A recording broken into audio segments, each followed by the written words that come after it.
Kato. We have Malcolm Bussey from out on the East Coast. So we've been going all across Canada talking to prospects about their recruiting process, their football journey, and their current things that they're going through right now in this unprecedented time of the pandemic. So Malcolm, thanks for joining us today. Thanks for having me. So you are currently down in New Hampshire playing, correct? Yeah, that's correct. St. Paul's School, Concord. How long have you been going down there for?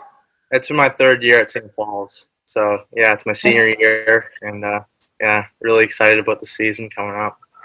Where did you start your football career? I started playing when I was 8 years old for the Timberley Titans, and so I grew up with them, and I actually came down here pretty early as a kid. I was, around Bantam age, and, I've been school called Cardigan Mountain School, and so I went there for 3 years, and then now I'm here at St. Paul's, and things have been working out really well. And yeah, that's where I am now. So, what position did you start playing at, and what are you playing at now?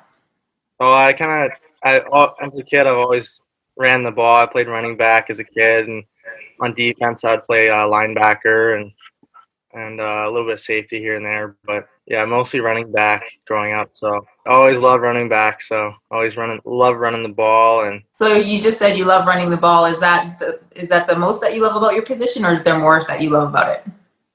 Well, I mean, running backs, our kind of job is to carry the ball and also block the quarterback when he's throwing. And so, I mean, I love everything about the position. And so being a running back, you got to be a little bit of a fierce competitor. You don't really shy away from contact, obviously. What type of player would you say that you are?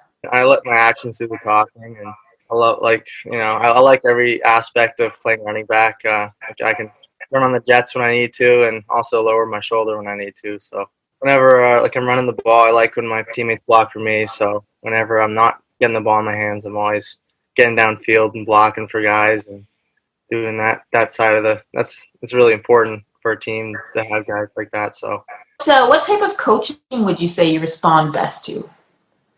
I mean, I've been around a lot of coaches growing up playing lots of different sports, and my coaches at St. Paul's are pretty good coaches, and they know how to coach really well because, I mean, we've had 2 back-to-back undefeated seasons. So, I mean, we're doing pretty well with the coaching we have here. So, do you find that you appreciate more of someone who's more in your face for coaching, or do you just need a little bit of motivation and you don't need much guidance or direction on the sideline? I mean, I like both. Certain times you just gotta say different things at different times. Like if it's it's a tight game, coaches got to get in your face a little bit and get you juiced up to go sometimes. But I mean, my coaches kind of already I kind of got that in me and stuff. I mean, my coaches really don't have to hype me up that much. They just little things here and there, little pointers and stuff. What bit about the season do you love the most? Yeah, every week leading up to a game, we'll be watching film a few days, like our first couple days in, like Monday, Tuesday, Wednesday, and normally we don't go full pads all week. Normally we just go uppers, like shoulder pads and helmet, for the first bit of the week, and then the day before the game, we always just wear helmets and jerseys and just go through all the plays and make sure everyone's feeling good about the next day and resting our bodies a little bit. There's nothing really concrete that we all do together. I mean, besides that, before game days. But I mean, I'm sure we all have our own little pre-game rituals and stuff to get us ready. So I know I do, but yeah. What are your pre-game rituals? I mean, there's just so many little things that I do that that are kind of like little ticks. I mean, I don't really tell anybody about because I feel like that's what makes it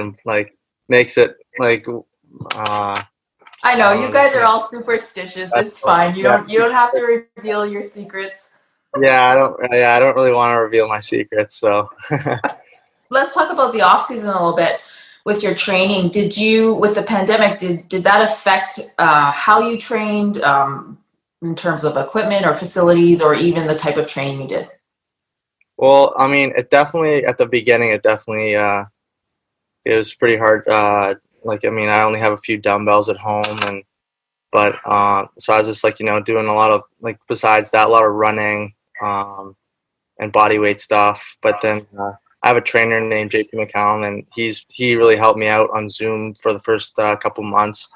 I've been training with him for past 5 years, I believe, and 5 summers, and he's really helped me on Zoom. And then eventually we moved to the gym where we're able to work out and stuff for the rest of the summer, probably about 2 or 3 months total. So yeah, I mean, I feel ready to play, and my body's like always, I mean, good condition right after summer. So never really off season for me.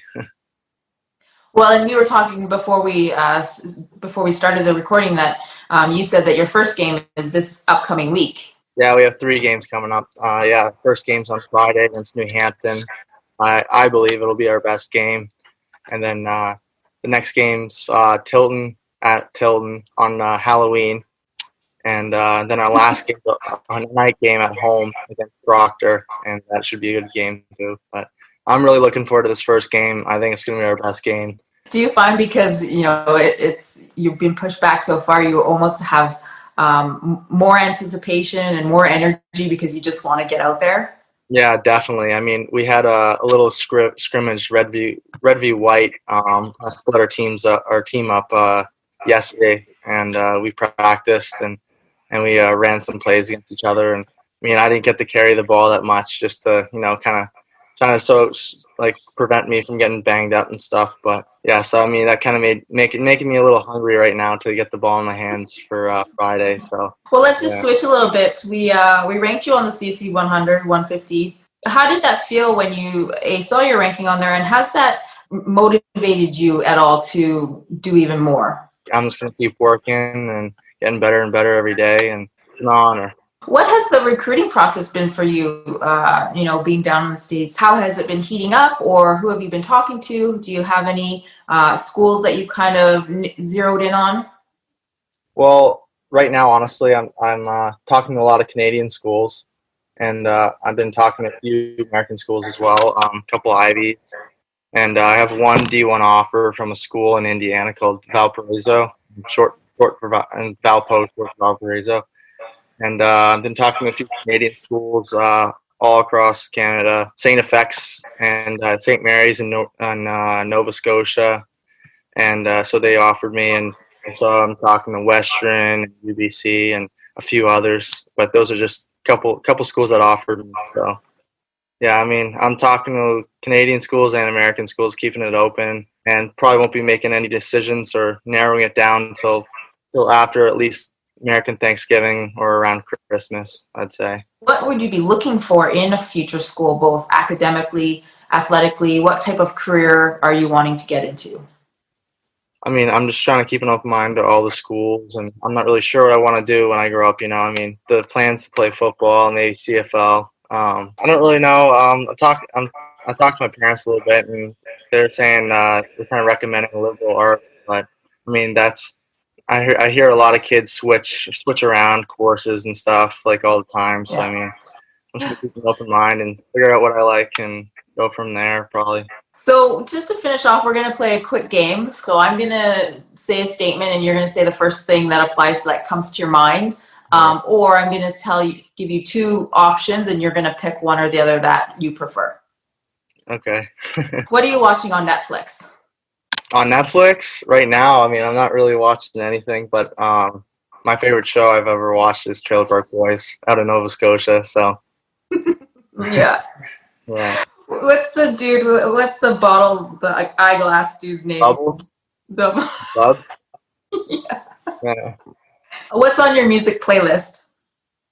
What's on my music playlist? Oh, all kinds of stuff. I'm all over the board. I mean, honestly, recently, besides football, I mean, we're always playing like rap and stuff at practice and stuff. But like in the shower or just in the room, just hanging out, I'm listening to like old '70s music, just hanging out. I mean, I find it relaxing.